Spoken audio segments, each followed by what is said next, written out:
विद्यार्थियों, अर्धवार्षिक पेपर आपका 2022-23 का। चलिए देखते हैं क्लास 10वीं का हिंदी विषय का।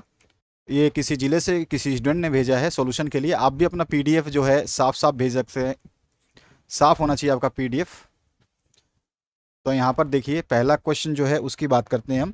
और ध्यान रखना है कि जो भी आंसर्स बता रहा हूँ आराम से समझ लें इनको।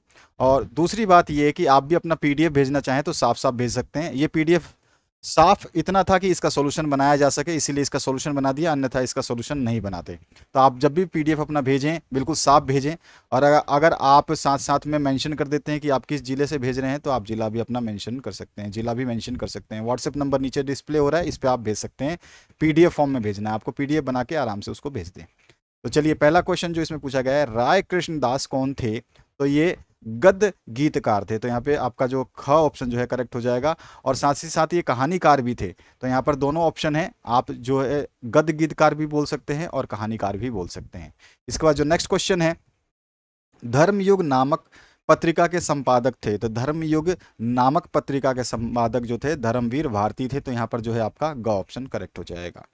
गुलाब राय द्वारा रचित है। तो इनमें से क्या रचित है? तो हाँ, हमारा आंसर हो जाएगा मेरी असफलताएं जो है गुलाब राय द्वारा रचित है। इसके बाद जो नेक्स्ट है, खड़ी बोली का प्रथम महाकाव्य कौन सा है? तो प्रिय प्रवास जो है ये आपका खड़ी बोली में लिखा गया है।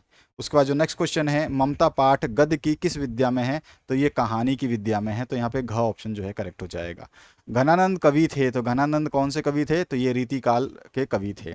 ग ऑप्शन इसमें करेक्ट हो जाएगा। इसके बाद जो नेक्स्ट क्वेश्चन है, कामयानी महाकाव्य के रचनाकार जो हैं वो कौन है? तो यहाँ पे आ जाएगा आंसर जय प्रकाश, ठीक है, जयशंकर प्रसाद। इसके बाद में नेक्स्ट जो क्वेश्चन है इसमें आपका पूछा गया रीति सिद्ध कवि हैं। रीति सिद्ध कवि जो हैं वो हैं बिहारी। तो यहाँ पे ग ऑप्शन जो है करेक्ट हो जाएगा। यहाँ पर है, कठिन काव्य का प्रेत किस कवि को कहा जाता है? तो कठिन काव्य का प्रेत जो है हम कहते हैं केशव दास को। इसके बाद जो नेक्स्ट क्वेश्चन है, द्विवेदी युग का नाम किस साहित्यकार के नाम पर पड़ा था? तो महावीर प्रसाद द्विवेदी के नाम पर यह पड़ा था। जैसे कि द्विवेदी युग है, इनके भी द्विवेदी लिखा हुआ है। करुण रस का स्थायी भाव जो है क्या होता है? वो होता है शोक।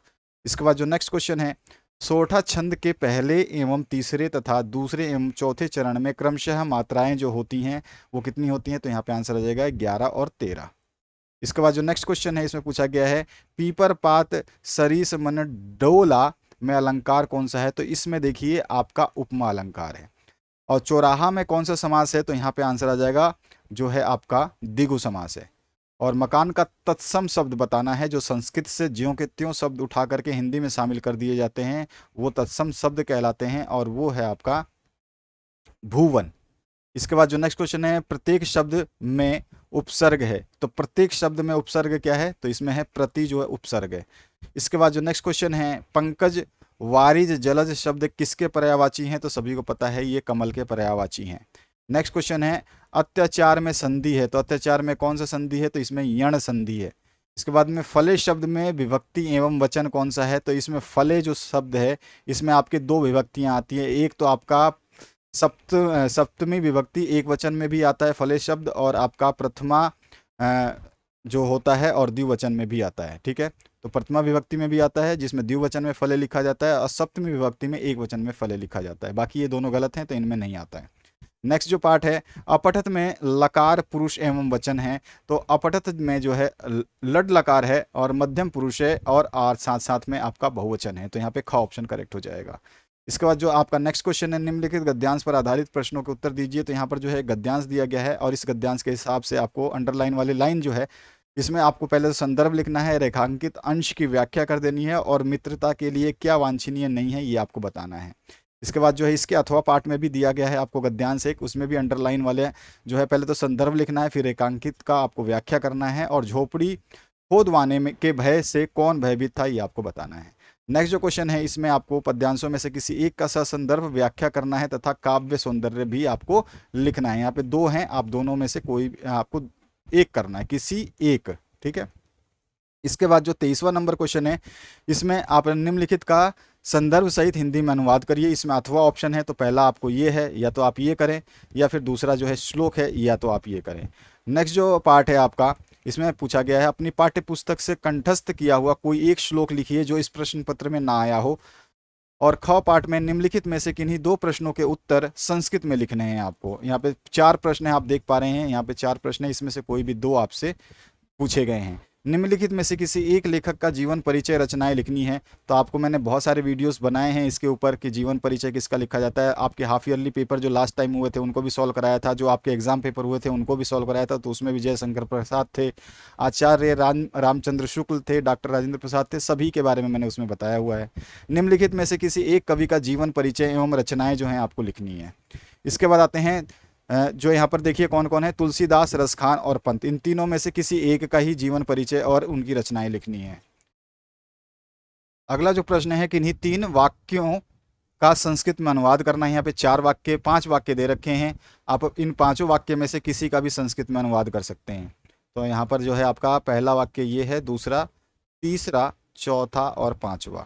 इसके बाद जो नेक्स्ट क्वेश्चन है, इसमें पूछा गया निम्नलिखित में से किन्हीं एक विषय पर निबंध लिखिए। किसी भी एक विषय पर, राष्ट्रीय त्यौहार है, भारतीय कृषक हैं, मेरा प्रिय कवि है, और बढ़ती जनसंख्या एक समस्या, जनसंख्या तो हमेशा समस्या रहती है। इसके अलावा जो मेन इंपॉर्टेंट चीज़ ये ध्यान रखना आप, महत्वपूर्ण सूचना ये है कि हिंदी और अंग्रेजी माध्यम दोनों के लिए जो है पीडीएफ फॉर्म में हमने पीडीएफ के रूप में जो है साइंस के, विज्ञान विषय के 1 से लेकर के 16 चैप्टर तक के जो है क्या करवा दिए हैं, पूरे के पूरे पीडीएफ नोट्स जो हैं वो फ्री में आप डाउनलोड कर सकते हैं। इसी वीडियो का डिस्क्रिप्शन बॉक्स में लिंक है, और ये वीडियो खत्म होते ही भी आपको लिंक दिखाई देगी यहीं स्क्रीन पे, आप इसको स्क्रीन पे टच करके इसको देख सकते हैं। ठीक है, तो यहाँ पर जो है आपका नेक्स्ट क्वेश्चन, उसको देख लेते हैं और फिर इसको खत्म करते हैं वीडियो को। तो इसमें आपसे क्या पूछा गया है, देखिए, स्वपठित काव्य, खंड काव्य के नायक का चारित्र चित्रण आपको करना है। ठीक है, स्वपठित खंड काव्य के नायक का।